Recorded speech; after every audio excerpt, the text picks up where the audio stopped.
Okay, welcome to the presentation on the landforms of deposition.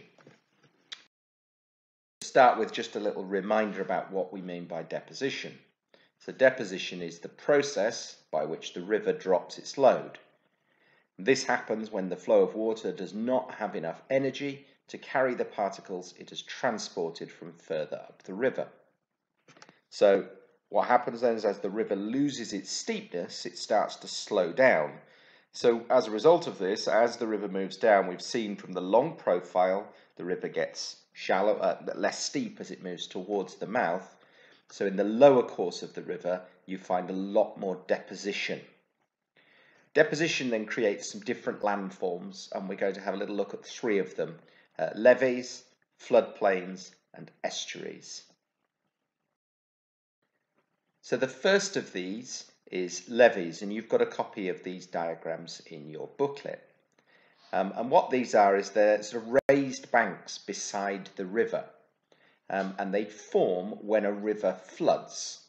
So as the water, when it floods, leaves the river channel, that means the water is going to start slowing down very rapidly because it's no longer going downhill anymore. It's trying to go to the side, and the land beside the river is flat.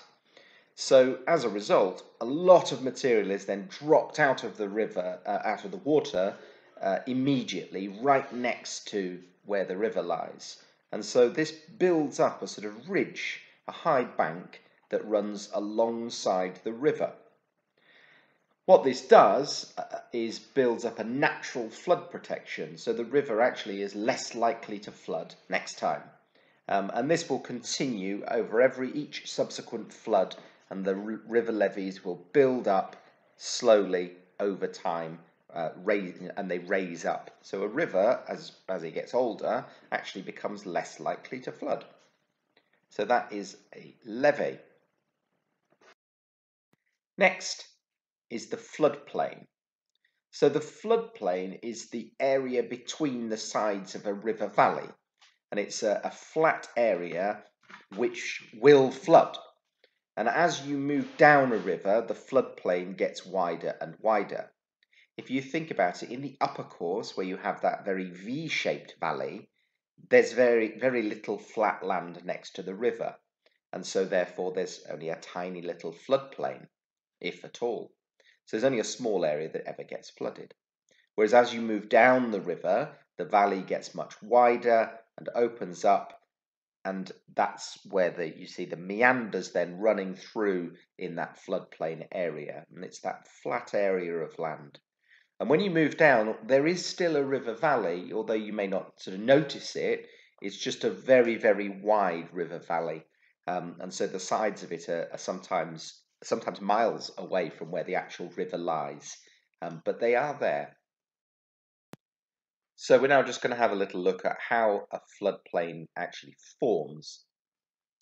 Initially, in order to create that wide sort of valley part with the valley sides very far apart, it takes thousands of years for this to happen. And this is basically created by those meanders that wave their way through the land, and they push the sides of the valley apart over thousands of years to create that sort of very wide, flat area that the meanders sort of move through. So they're actually created by the meanders over thousands of years. So then what happens is that the river will flood. Rivers naturally flood. That's what they're supposed to do. And what happens then is that the water comes out of the river, and as we talked about with the levees, it slows right down because the land is flat. It will spread right the way out across, right the way up sometimes to the valley side, so it can be miles away from the river that the flood can spread to.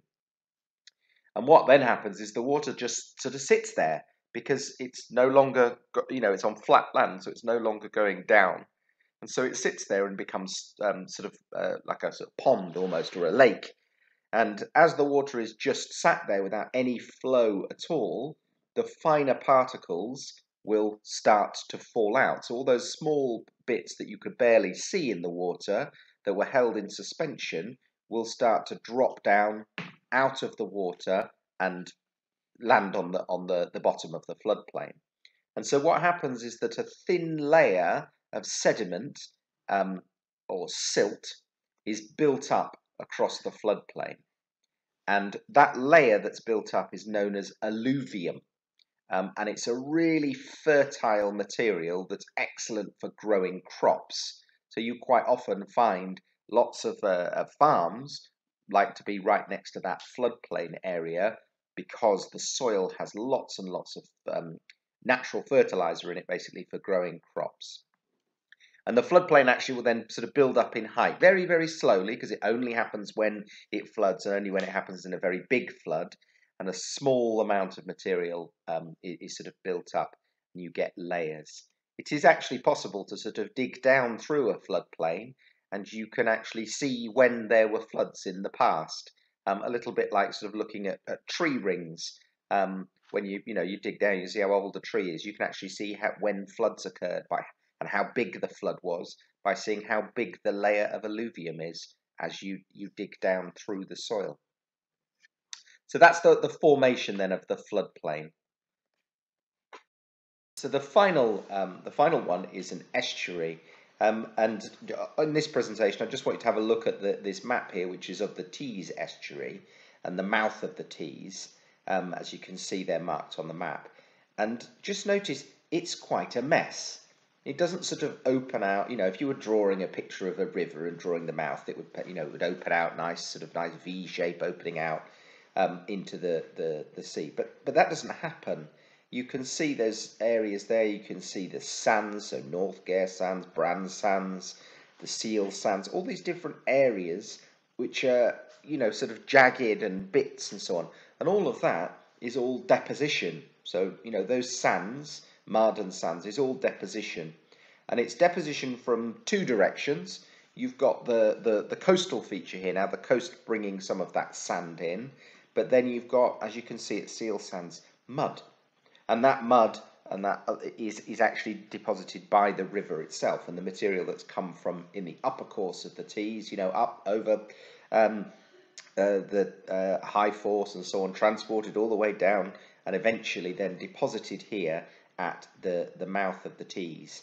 So you get a lot of deposition because it's very flat land here, not flat land, but very flat sort of river flow here.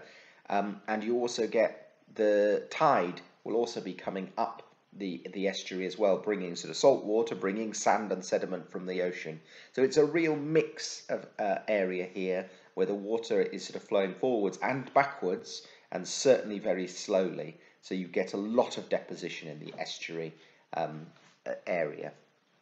And we're going to have a look now on the video. You'll see it on the other part of the presentation, the video about the Tees, to find out more about the estuary so you can fill in your booklet. Okay, thank you.